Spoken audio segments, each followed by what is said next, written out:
My name is Rebecca Miron, and together with my colleague Akram Delphi, we welcome you to this video demonstration of the hip anatomy and scanning technique.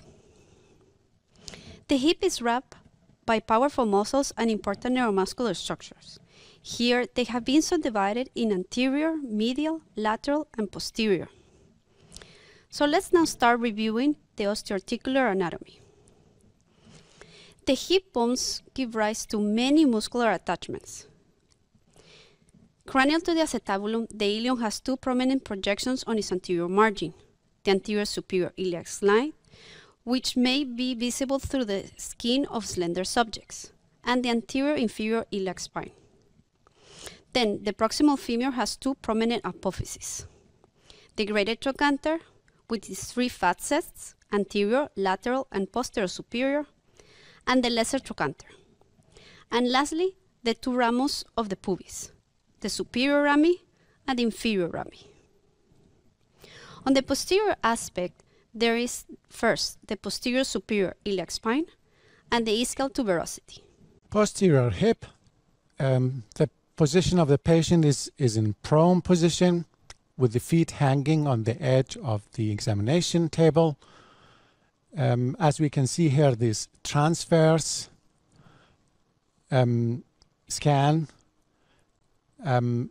we can see superficially is the gluteus maximus muscle, and deep to it is the main bony landmark of the ischial tuberosity, as we have the hamstring tendon insertion here in transverse plan. Turn the probe 90 degrees along the tendon insertion. We can see it here, and it's difficult to differentiate between different tendons of hamstring at this level.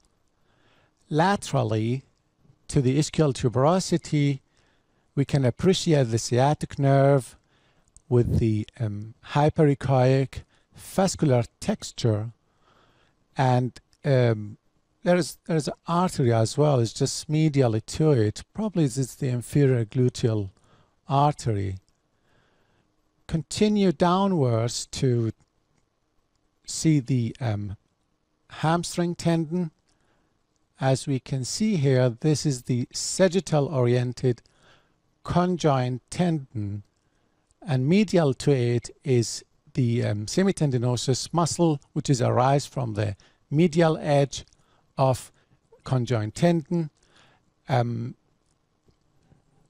Deep to the semitendinosus muscle is the semimembranosus tendon and the long aponeurosis, which is continue in coronal plan. And if you look at it, it's look like cobra head as this one, as this is the rest of the body. Just laterally to semimembranosus is the sciatic nerve. So this area, what we referred as the hyperechoic triangle or the Mercedes sign. There is no biceps femoris muscle fiber at this level. So we have only the semitendinosus, which is arise more cranially. Moving downwards, you can appreciate that the biceps femoris muscle is arising from the lateral edge of the conjoint tendon. So we can see that biceps femoris enlarging when we get downwards. The sciatic nerve is located deep to the biceps femoris muscle. If we see here the semitendinosus and the specific raphe at the medial part of the semitendinosus and the semimembranosus muscle, we can see it arise here from the medial aspect of the aponeurosis.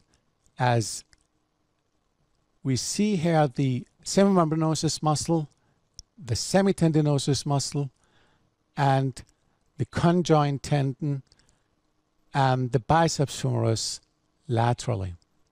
For further reading, we recommend the following books and articles: And on behalf of the ESSR, we thank you for watching this educational video.